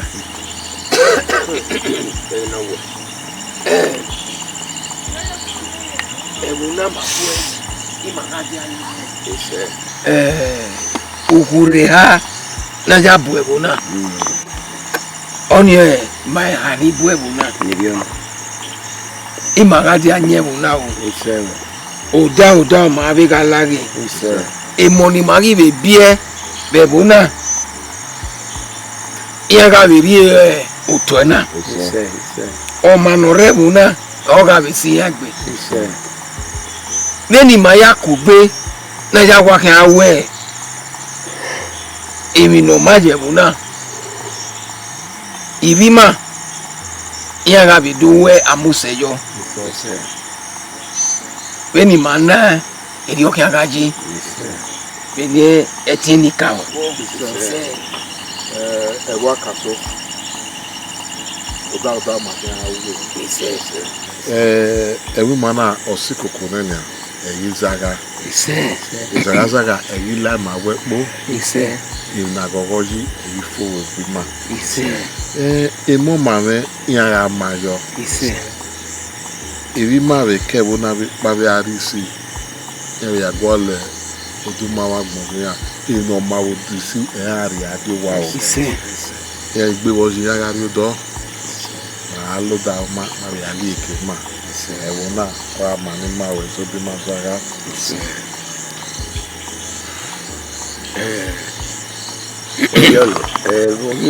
John, a candy and animal, young Okegiro where Omakoma where Wima, a winning a fear, and then the matter the nanny a fear with ye, a uni mazani a fear with ye. Even though you know the candy here, only know who. He said, only Yasuni, Uwadiae, Adiana Yafie, and Ojo, and Igbininidun, he said.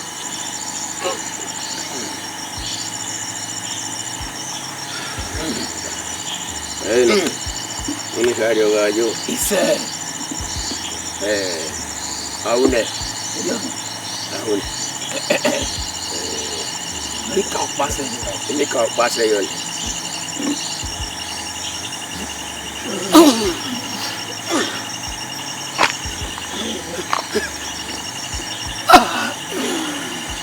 You was there in the end.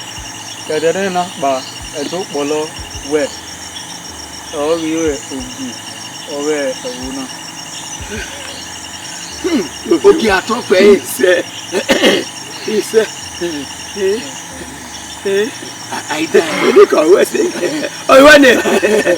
I want it. I go ball where all you hear where woman. Oh, only me. Any cow got talk for any cow.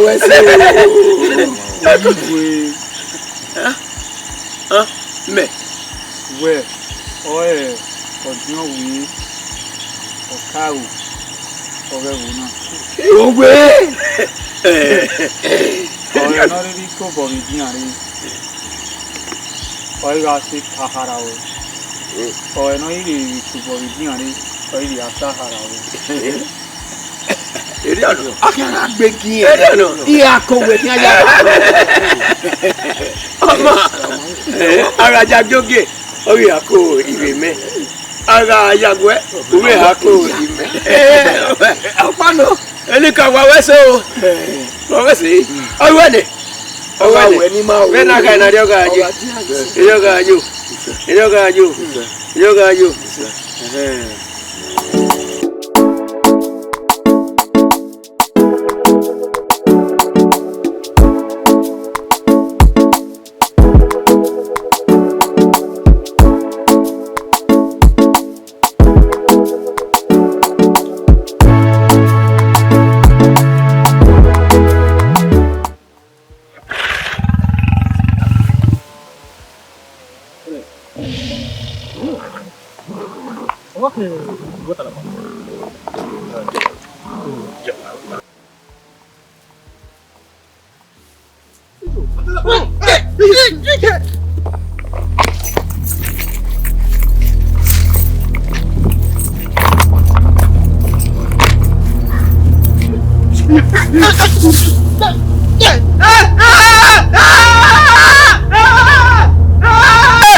ni meje.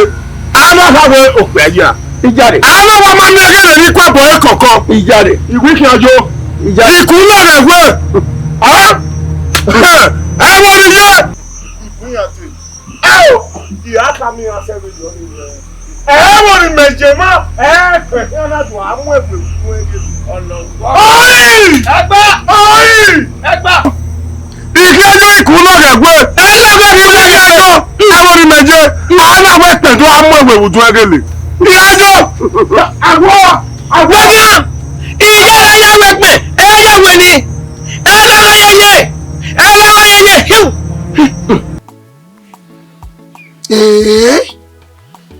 Ẹ̀rọ yẹ wá súnmù kẹ́gẹ́ ní adé. Àgbọ̀ máa bá ẹ̀mí ọmọ àdàgbìn. A ní bọ́ ní wa ìlọ́bù. Ọmọ ni mi wá rọ̀wọ̀ ìwọ́ wẹ ẹ̀jẹ̀ náà mi ò tẹ̀nà púpọ̀ wọn ìsìn náà wà zọ yìí. Gbogbo níbọ̀ ìmọ̀ àwárí yẹ owó ẹ̀ làtẹ́ránìà ìmọ̀ mékì náà yà á ìtẹ́ abẹ́nẹ̀ nínú ọ̀ka yìí náà. Ìmọ̀ mi náà mi èwì mọ́ náà ìhẹ́n ẹ̀dẹ́. Ẹ̀yìn nù. Ẹ̀jẹ̀ àmọ́nà àwọn àmọ́nà ẹ̀ bọ́ ẹgbẹ́sẹ̀ yẹ.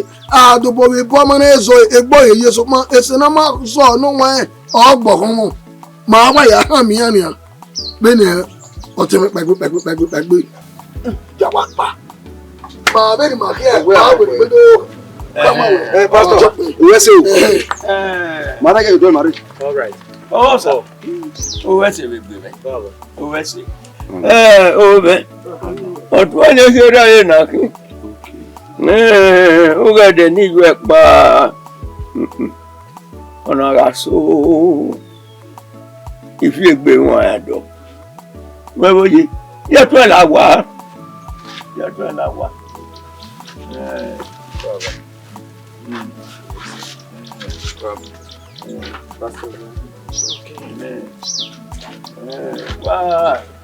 Wá wòye, ṣé wàá lè pàdé náà o?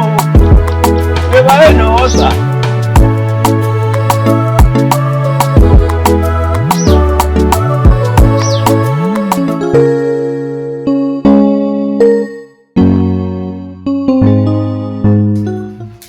So, I know now we're by next week I'll get them. Okay. While you are yakone wo, na ri ni wa. Yen we eni esun ni. Wo na mo kon da wele wo wa. You know the problem, man. There has never been a time me wire coming on a road where we go I call you the street. I'm now feeling my nickel in a just that I hear all you do tonton. There are nickel, that is only the difference. We will go, come here, we will go. Otherwise, someone will be. Help me. You know. It pass when no more way you will Agharese Spain. Larry, what you want? Imagine one made the to one. Just common 500,000 naira, and I paid 3 million naira. So all you need to do. So which one we do that way? Or how is that my problem? Baby, it is so gear. Ketironi Adenia send it go gear. Nobody issue. It is trying to reach a. Where? Who you go get? It is okay. Look how I show a man no smooth day. You go get. What I mean? That is for me. What I mean number? Oh, ex no one video. If only we have the number, you can account details of it. For me, one beauty. I want to get no. You know a money and queer now. When you what I wear before you do anything, you must consult me. Who you wear? I will. What? 1 million, 2 million, 3 million, 5. Baby, if we're not mad. Do not believe me. Do not believe me. Keep quiet if you don't know what to say. 5 million naira. You want to know 5 million naira. A project you I want to build a shopping complex so that make it busy we don't have time for ourselves. Then like one is still there, man for a fool. Maybe you talk we are about so that we still have time where if our business, you worry, the mindset you work for. Or when you create a must see one. I can't be wire, the invitation here, JJ Barry here, where here. An invitation name just to pay the certificate and ticket everything. Una work by una woman go. If I don't know the plan, money like that. Do you go have 5 million to throw away to somebody? Baby, what are they doing about women now? I'm go.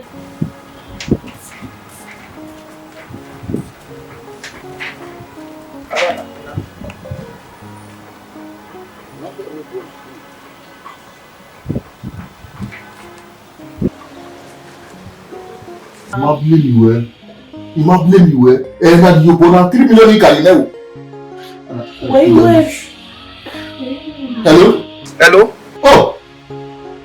Talk of the devil. Call you know what I can do. Tiosa. Oh yes. O send you ogun me.